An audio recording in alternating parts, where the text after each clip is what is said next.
রাত জেগে মুভি দেখার পর সকালবেলা ঘুমটা যখন চাঙ্গা হয়েছে তখন খেয়াল করলাম কেউ আমার লুঙ্গি ধরে টানতেছে। আমি ভাবলাম স্বপ্ন দেখতেছি, কিন্তু আরেকটু পর যখন লুঙ্গি খুলে যাওয়ার উপক্রম হলো তখন বুঝতে পারলাম স্বপ্ন না, সত্যি। আমি লাফ দিয়ে উঠলাম, হই আপনি আমার লুঙ্গি ধরে টানাটানি করতেছেন কেন? তা না হলে তো তোর ঘুম ভাঙে না। তাই বলে একটা ছেলে লুঙ্গি ধরে টানাটানি করবেন? একটা ছেলে মানে তোর যা আছে সব। আমার লুঙ্গিটা কোনো ফ্যাক্ট না। বেশি বেশি হয়ে যাচ্ছে। এতক্ষণ কম ছিল, এবার বেশি হবে তারা। বলেই লুঙ্গিটা একটানে খুলে ফেললো। ভাগ্যিস কাঁটাটা ছিল উপরে, নইলে আজকে আপনাদের সামনে আমার মানিজ্য সব চলে যেত। হই লুঙ্গি দেন। দিব না, কি করবি? দাঁড়াও দেখাইতেছি কি করব। বলে উঠতে গিয়ে আবার বসে পড়লাম। কি হলো ওর? এখন লুঙ্গি নাই বলে কিছু বললাম না। লুঙ্গি নিতে চাইলে একবার ভালোবাসি বল। না, বলতে পারবো না। তাহলে লুঙ্গি নাই। I love you. এই তো আমার পাপুটা, ধরো তোমার লুঙ্গি। চলে গেল। আমি একটা মুচকি হাসি দিলাম। জানি না কেন ওকে আমার খুব ভালো লাগে। ওর এইসব পাগলামিগুলো আরো বেশি ভালো লাগে। প্রতিদিন ওর ভালোবাসা মিশ্রিত অত্যাচার যেন আরো বেশি ভালো লাগে। মেয়েটা কেমন জানি, কখনো আপনি বলে, কখনো তুই অথবা তুমি, তার কোনো ঠিকই নাই। আমি আবির, আর নীলিমা আমার গল্পের নায়িকা, যার ছোটবেলায় ওর বাবা মা মারা যায়। ওর বাবা আমার বাবার বন্ধু ছিল, তাই ওকে আমাদের বাড়িতেই রাখা হয়। আমার মা ওকে নিজের মেয়ের মতো মনে করে। আমাদের বিয়ে অনেক আগে থেকেই ঠিক করা। আম্মু বলে এই লক্ষ্মী মেয়েকে আমি নিজের ঘরেই রাখবো। আব্বুও মানা করেনি। সবকিছু ঠিকঠাকই ছিল, কিন্তু একটা বছর ধরে সবকিছু গোলমাল হয়ে গেছে। যখন শুনেছে ওর আর আমার বিয়ে ফাইনাল, তারপর থেকেই আমাকে এইসব অত্যাচার সহ্য করতে হয়। যাই হোক, মেয়েটা আমাকে অনেক ভালোবাসে, আমিও বাসি, তবে প্রকাশ করি না।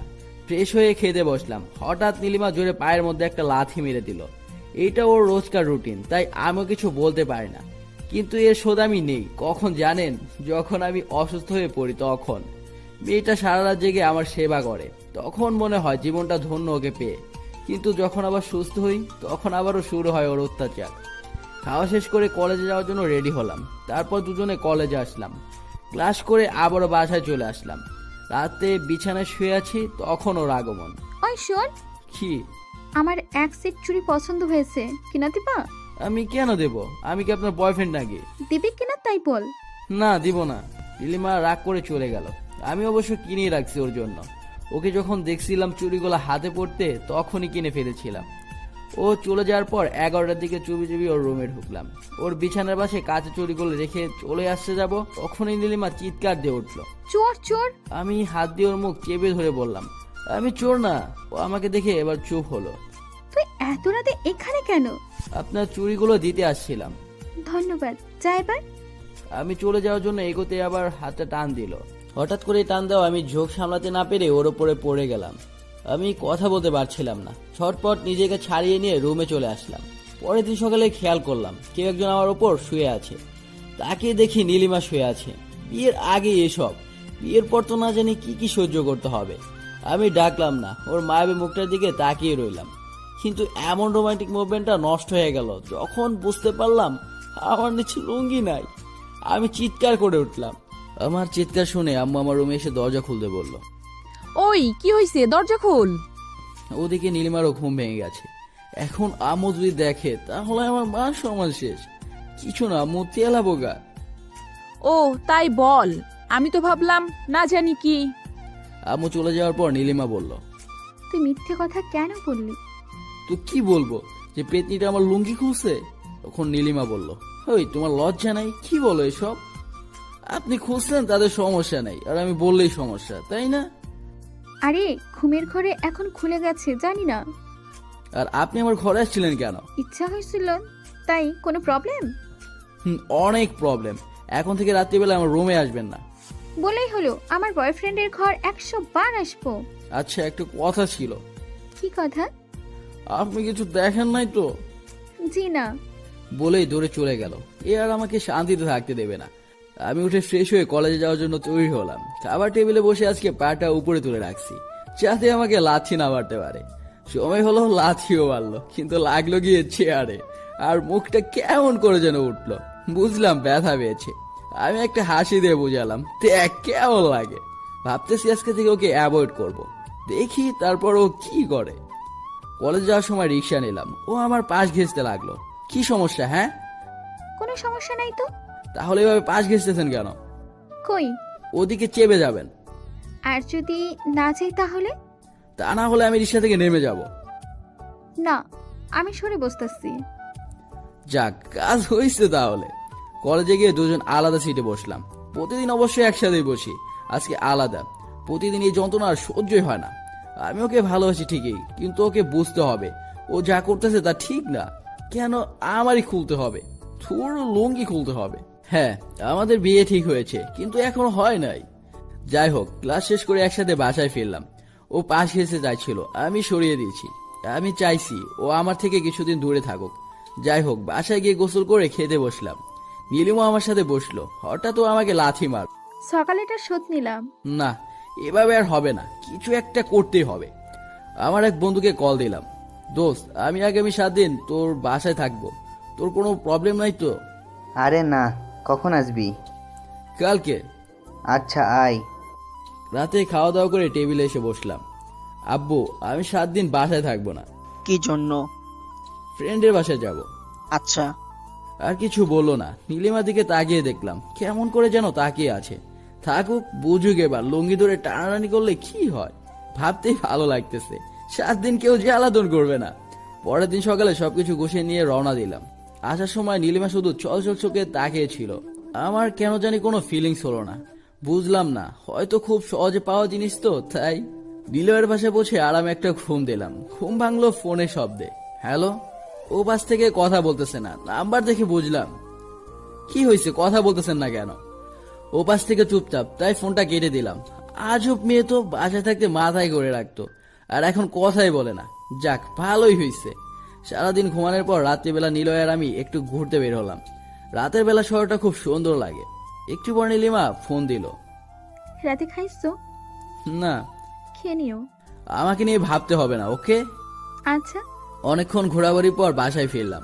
দুজনে ঘুমালাম। একটু পর ফোনটা বেজে উঠলো। মাঝরাতে ফোন করে ঘুম ভাঙানোর কারণে মাথায় রাগ চেপে বসলো। কি হয়েছে এত রাতে আবার? না মানে, আপনি খাইছো কিনা? এইটা শোনার জন্য মাঝরাতে ঘুম ভাঙাইছেন? হুম। মেজাজ খারাপ হয়ে গেল। ফোনটা কেটে দিয়ে ঘুমালাম। এইভাবে কেটে গেল 7 দিন। ও প্রতিদিনই কল দিয়ে খোঁজ খবর নিত, কিন্তু আমি নেই নাই। মনে হয় আমি ওকে ভালোবাসি না, নইলে দূরে থাকার পরও একটু মিস করি নাই। ওকে বরং আরো ভালো লাগছে একা থেকে। আজকে চলে যাব, তখন ও ফোন দিল। হ্যালো, হুম। তুমি আসবে কবে? আজকে কিন্তু আবার যদি আমার লুঙ্গি ধরে অথবা আমাকে ডিস্টার্ব করেন, তাহলে কিন্তু আমি আবার চলে যাব। আচ্ছা সরি, আর কখনো আপনাকে ডিস্টার্ব করব না। ও হঠাৎ আপনি বলল। এমনিতে বলছে হয়তো, আর কখনো ডিস্টার্ব করবে না। মানে যাক, ভালোই হলো, আর প্যারা থাকবে না। বিকেলে বাসায় চলে আসলাম, কিন্তু নীলিমাকে কোথাও দেখতে পেলাম না। সে যাই হোক, আমি ফ্রেশ হয়ে ঘুমালাম। রাতে খাবার টেবিলে বসে পাটা উপরে তুলে রাখছি, যাতে লাথি না মারে। 7 দিনের লাথি আজকে হয়তো একবারেই দেবে, তাই। কিন্তু এসবের কিছুই হলো না। নীলিমা আমাকে অবাক করে দিয়ে খেয়ে নিজে রুমে চলে গেল। আমি ভাবলাম ভালোই হয়েছে। পরের দিন সকালে লুঙ্গি চেক করলাম, না, আজকে তো জায়গায় আছে। তবে কি সেদিন আমার কথায় ও কষ্ট পাইছে? আর পাইলেও কি, আমারই তো ভালো হয়েছে। সকালে খাবার টেবিলেও লাথি দেয় নাই। কলেজে যাওয়ার সময় ভাবলাম রিক্সায় যাব। আমি রিক্সা নিয়ে বসলাম, কিন্তু ও বসলো না। ও আরেকটা রিক্সা নিয়ে চলে গেল। আমার জীবনে এর চাইতে বেশি অবাক কোনোদিন হয়নি। কলেজে গিয়ে আমি ওর সবচেয়ে অপছন্দের কাজটাই করতে লাগলাম। একটা মেয়ের সাথে কথা বলতে লাগলাম, কিন্তু ওর কোনো রিয়াকশনই নাই। এমনকি আসছে থেকে ও এখন পর্যন্ত একটা কথা বলে নাই। আমি এখন কেমন জানি ফিল করতেছি ওকে, মিস করতেছি ওকে। হঠাৎ মনে হলো ওর সাথে অনেক খারাপ আচরণ করেছি, তাই হয়তো এমন করছে। আমি একবার ভাবলাম এটা কি ভালোবাসা নাকি মায়া, দেখি কি হয়। কলেজ থেকে বাসায় ফেরার সময় ইচ্ছা করে রিক্সা না নিয়ে হেঁটে আসলাম। ও ঠিকই রিক্সা করে চলে গেল।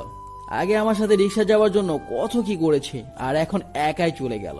কেন জানি প্রচন্ড রাগ উঠতেছে ওর ওপর। বাসায় গিয়ে মাকে বললাম, মা, নীলিমার কি হয়েছে? কি হবে? কিছুই না। তাহলে আমার সাথে কথা বলে না, আমার রুমেও যায় না কেন? তুই মানা করে দিছস তাই? আচ্ছা, বুঝতে পারলাম। আম্মু ওর সাথে আছে। যাই হোক, এবার কিছু একটা করতে হবে, ভালো লাগতেছে না। পরদিন সকালে উঠে ওর রুমে গেলাম। গিয়ে দেখি কেউ নাই। এত সকালে কোথায় গেল? আমি ব্রাশ নিয়ে ওয়াশরুমে গেলাম।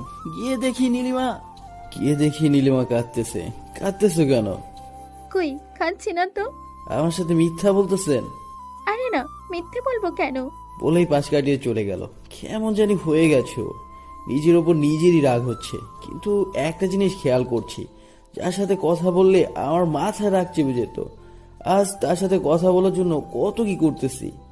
এভাবেই কেটে গেল কিছুদিন। নীলিমা আমার সাথে কথা বলে না, আমার রুমেও যায় না, আগের মতো কথা বলে না, খুব দরকার না হলে কোনো কথাই বলে না।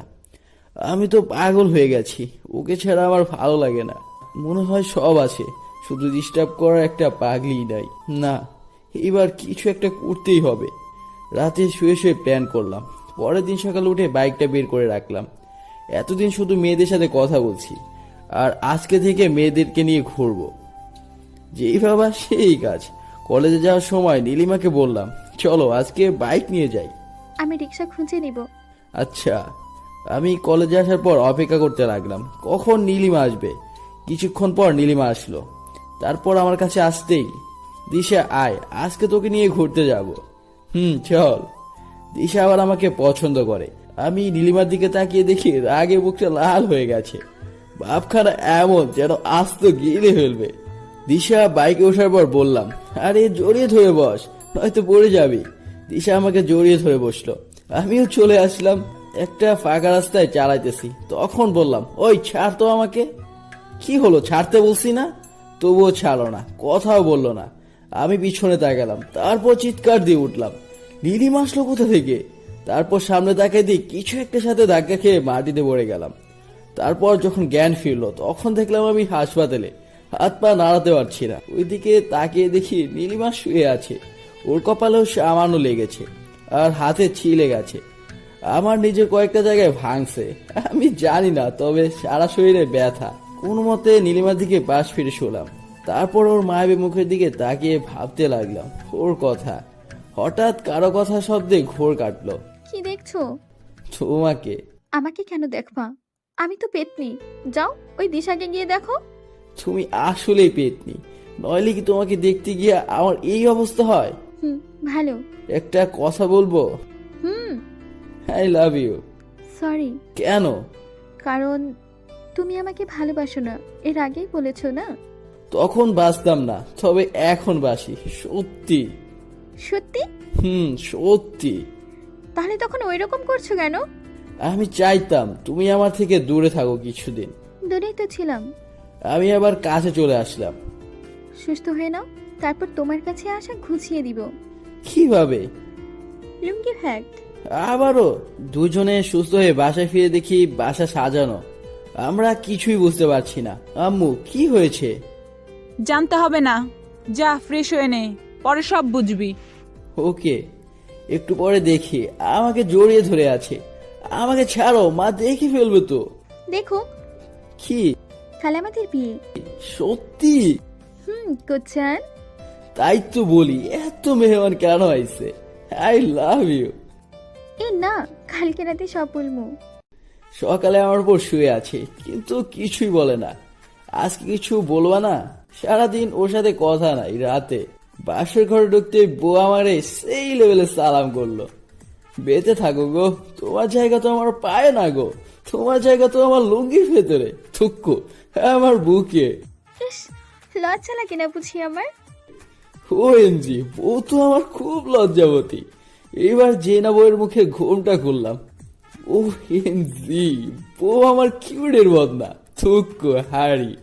বউকে মধুসুরে একটা ডাক দিলাম, ওগো তুমি দেখতে যে মিষ্টি, আমার তো ডায়াবেটিস হয়ে যাবে, এত মিষ্টি তুমি। ইস, তোমার বাইবের চোখ পাগল করে দিল আমাকে। বউ তো লজ্জায় লাল হয়ে গেছে। যেই না বউকে আমার বুকে মাথা রাখতে বললাম, নো দেরি, বউ আমার টর্নেডোর মতো স্পিডে আমার বুকে মাথা রাখলো। আমি তো শেষ হয়ে যাচ্ছিলাম। সারা জীবন এভাবে তোমার বুকে মাথা রেখে ঘুমাতে দিবে? বউকে জড়িয়ে ধরে বললাম, ওরে আমার পাগলি বউ, এইভাবে সারা জীবন আমাকে ভালোবেসে আমার বউকে থেকো। আমাকে শক্ত করে ধরে সেই একটা দিল, মানে চুম্মা। যেই না চুম্মা দিল, আর অমনি সব এলোমেলো হয়ে গেল। ভেঙে গেল ঘুম, ভেঙে গেল স্বপ্ন। কোথায় গেল বাসর রাত, কোথায় গেল আবার এত কিউট একটা বউ? এইগুলো ভাবা যায়?